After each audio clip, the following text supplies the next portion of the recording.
And I keep forgetting. Man, what's up, man? It's your boy, The Real DJ Gravy. And hit that like and subscribe button. And hit that alert button so you know every time I go live or drop something on YouTube. Let's go. So, scientists finally discovered a new way to travel faster than light. Let's press play and speed up. Because you know how I like to do. I'm about to speed it up faster than that. I don't even want y'all to get like a brain fart. So let me there we go. Let's speed it up. Let's go. When you want to travel a long distance, say from one continent to another. Sorry, guys. Okay. I got you set up. There you go. Let's go. You book an airplane flight expecting to spend some hours in the air. However, when it comes to space travel, you need to travel faster because all the points of interest are so far away. Space explorers have always been searching for a way to travel faster than light, which will allow them to get to deep space more quickly. Basically, all the methods discovered have significant drawbacks, but scientists have found a new way. How does it work? What are the requirements? How soon will you be able to travel with it? Join us as we bring you a new way to travel faster than light. Light is fascinating and very important because without it, it would be difficult to watch this video. Thanks to the sun and other artificial light sources that humans have come up with, we can the link of this full video in the description so you can slow it down and watch it. I'm going to sum it up for you though. But how fast is light? How fast is light? Interestingly, the exact speed of light is known and is the basis for most other measurements. The speed of light traveling through a vacuum is exactly 299,792,458 meters or 983,571,056 feet per second. That means light will travel about 186,282 miles in just 1 second. Light is so fast that if you switch on a bulb in a dark room, the light fills everywhere nearly instantly and you won't notice that light travels. Another unit of measurement involving light is the light year, which is the distance that light can travel in 1 year. This value is about 6 trillion miles or 10 trillion kilometers. It is one way that astronomers and physicists measure immense distances across our universe. As mentioned earlier, the universe is so vast that it can take light many years to travel from one part to another. To illustrate, light travels from the moon to our eyes in about 1 second, which means the moon is about 1 light second away. However, sunlight takes longer, requiring about 8 minutes to reach our eyes, meaning the sun is about 8 light minutes away. Light from Alpha Centauri, the nearest star system to our own, requires roughly 4.3 years to get here, so Alpha Centauri is 4.3 light years away.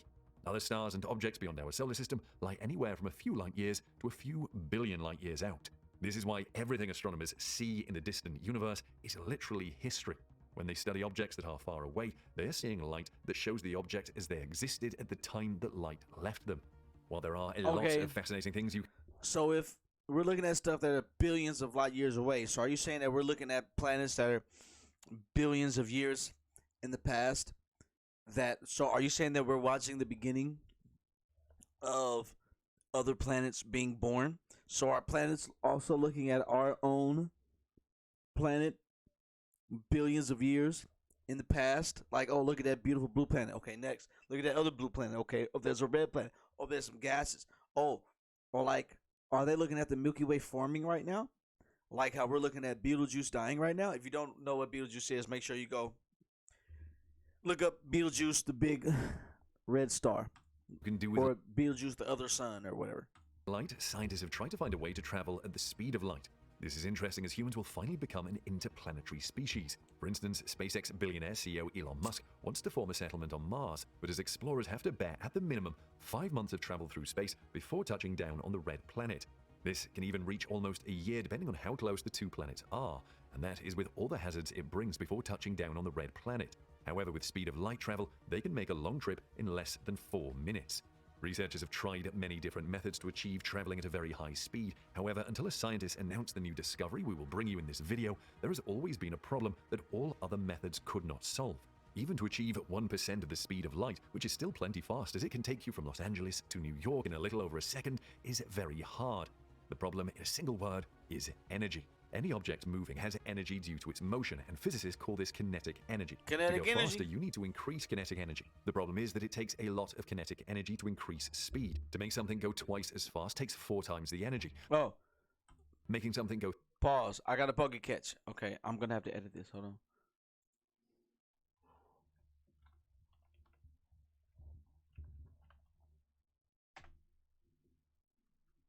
I need to do like this real quick. Sorry. Stick this out here. Put this back here. Do this like this. Do this like this.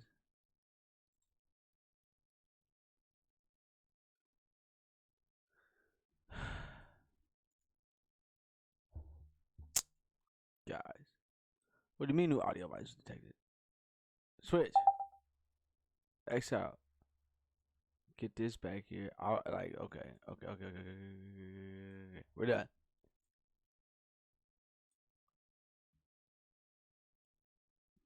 With 3 times as fast requires 9 times the Little energy edit and that so right on. there. My For bad. example, to get a teenager who weighs 110 pounds to 1% of the speed of light would cost 200 Okay, 1% go of back. the speed of light, which is still plenty fast, as it can take you from Los Angeles to New York in a little over a second, is very hard. The problem, in a single word, is energy. Any object moving has energy due to its motion, and physicists call this kinetic energy. To go faster, you need to increase kinetic energy. The problem is that it takes a lot of kinetic energy to increase speed. To make something go twice as fast takes 4 times the energy. Making something go 3 times as fast requires 9 times the energy, and so on. For example, to get a teenager who weighs 110 pounds to 1% of the speed of light would cost 200 trillion joules. That's roughly the same amount of energy that 2 million people in the US use in a day. Take, for example, the EM drive, which was touted as the technology that would take us to the most distant parts of the universe very fast. This invention, which has even been patented, theoretically works by trapping microwaves in a shaped chamber where their bouncing produces piano thrust. chords. The chamber is closed, meaning from the was outside piano it will appear chords. to simply move without shaped chamber. That was piano chords. All chords and notes could be found inside here. When you start from one point to the next and you come back and then you do A squared plus B squared equals C squared, you can find all piano notes and more in existence and not in existence. So this is how we find how to go from dimension to next dimension. But they're just bouncing atoms inside of here. Sorry that I went off. I'm sorry. I could find you that. We'll do that video one day. It's all factual. A guy already did the study on it. It's beautiful. Where their bouncing produces thrust. The chamber. A smart, very prominent guy did a study on it. Disney backed him up by doing the Donald Duck math episode and stuff. You're gonna be like, what the fuck is this? I know, but math is math, and it's amazing. Is closed, meaning from the. This is why the American Western music scale has less notes than the Eastern scale, because the Eastern scale is older and it has more notes in between. If you never know. Outside, it will appear to simply move without any fuel input or any thrust output. The EM drive relies on Newton's second law, where force is defined as the rate of change of momentum. Thus, an electromagnetic or EM wave traveling at the speed of light has a certain momentum that will transfer to a reflector, resulting in a tiny force. This accumulated tiny force in great quantity is what enables the EM drive, which sounds simple but also essentially turns our understanding of physics on its head. No energy is going in or coming out, which makes us ask questions like, how are the waves initialized? How do they continue to move? And where is their momentum coming from? You can't have spontaneous created momentum without an explicable push, which is why many scientists don't even take the EM drive seriously. If the EM drive works, then it invalidates much of what physicists know about the. You see this right here? E equals mc squared. So energy equals motion plus friction squared to the second power. So like he said, if you have the number 2 and you need to go twice as fast, you need to times it by 4, not by 2. If you want 3 to go twice as fast, you need to times it by 9, not 3. Just because you're trying to go twice as fast doesn't mean you go, oh, 2 plus 2 or 3 plus 3 or 3 times 3, 4 times 4. No. If you want to go twice as fast as 4, you got to multiply it by 16. So we're dealing with squares. So if energy equals motion times friction squared, then that means that if this EM drive works, that means that it's going to be EM equals C squared. Because kinetic energy, the law of physics means energy goes in, energy goes out, just like the body. ATP, energy goes in the form of water, in the form as sugars, proteins, salts, and it goes out a different type of energy. Energy, heat, friction. Unless you have energy like a rock that that starts to tumble and starts to gain more speed and gain more energy. That's a different kind of energy. I forgot. I think it's there's a different kind of energy. But or that might still be kinetic. No. Yeah, whatever. But we're dealing with, you see that? That was energy. And that right there, you see that? That makes heat. So we're talking about energy. And it's starting to multiply at a great rate. You're squaring it. So if this EM drive works, that means that no energy is going in and no energy is going out, but we're moving. Because the body also does that in a certain way. there's certain things that the body does to where we don't know where the body gets its damn energy from and where the rest of that energy is expelled from. There's certain things on our body we just don't know, like some of our nerves, our brains, blah blah blah blah blah. Let's keep on going. The universe. The EM drive was even put to the test by physicists at the Dresden University of Technology that showed the promising results obtained by NASA and China showing thrust were all false positives explained by outside forces. However, the warp drive shows great promises, as shown by Dr. Eric Lentz, a physicist with over 10 years of experience in practical applications. Lentz wasn't even the first to work on making the warp drive a reality and not just sci-fi. The first person to attempt it was the Mexican mathematician Miguel Alcubierre. In 1994, his proposal became the beginning of the official literature on warp drives. Unfortunately, the Alcubierre warp drive, as it has come to be known, requires a staggering amount of energy, along with the dreaded exotic matter as a co-ingredient. This highly radioactive stuff is only theoretical and is not something researchers have actually observed in nature, much less created. A handful of variations have been suggested since, including a 2010 update to the Alcubierre drive's physical design made by former NASA engineer Dr. Harold G. Sonny White. His update reduced the amount of energy needed to a less daunting number, even though it was still not practical because the solution also still required exotic matter, albeit significantly less than the Alcubierre solution. Another group of researchers from Switzerland known as Applied Physics APL put forth their own concept. Oh, she looks so smart. Go back. Go on. Everybody. Another group of researchers. Stand up, clap, and salute her. Look at that beautiful gray hair and that beautiful gray skin. Look at her wedding ring. Look, she's smart, bruh. She putting these dudes through the ringer. These people through the ringer. She's making sure they math is on point. From Switzerland known as Applied Physics APL put forth their own concept. Interestingly, their drive did not need any exotic material to create its warp bubble. However, their model could not go beyond the speed of light, which is the holy grail of space travel. To explain how his concept is different from those already proposed, Lentz first points to the physical structure of the classical Alcubierre drive, on which nearly all other solutions are more or less based. He said the Alcubierre solution provided an intuitive picture of what a warp drive would do, that is, contract the space immediately in front of the central region containing the ship or transport, and expand the space immediately behind.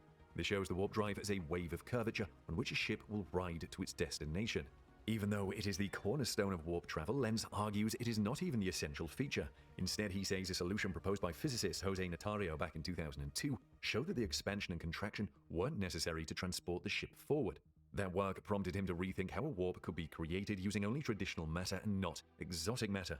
Notario was able to prove that the expansion could be trivial or zero everywhere and still perform the same task of transporting a ship. This is a significant breakthrough because it means that exotic matter that warps the space in front of the theoretical passenger and behind them in nearly all theoretical warp drive solutions is no longer needed. And by building on Notario's theory, Lentz created his own variation that he believes is even more viable because it is rooted in conventional physics. Aside from this key material difference, Lentz indicated that his solution differs from Alcubierre and most others geometrically due to how the energy is placed around the warp bubble. In the Alcubierre solution, the energy density and curvatures are maximally separated, with the energy being restricted to a small torus between the regions of high contraction and expansion. Edit. Let's put this over here. Oops. I can just put that over here, and I don't ever have to touch it. Shouldn't have had to edit in the first place.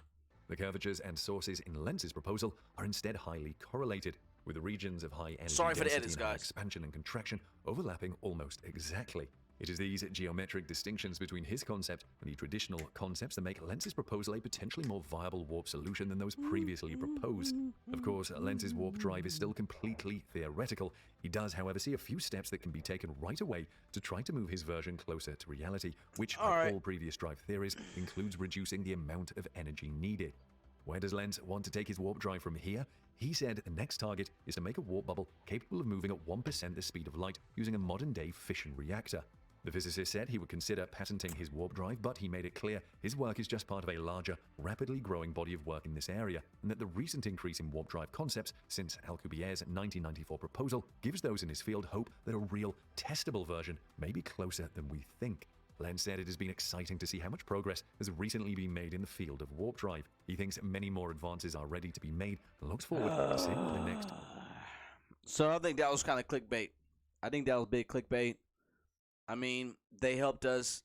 I mean, it wasn't clickbait. They know how to do it. They kind of know what they got to do. They just got to do it. That's what it sounds like. I don't think they've expanded. I don't think we've sped up the speed of light yet. One day we will.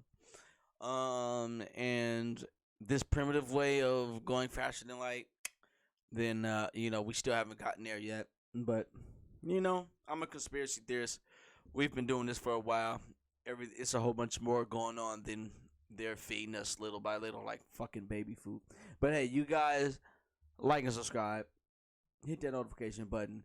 Look, I'm gonna tell you right now, I don't want you to keep forgetting. There we go.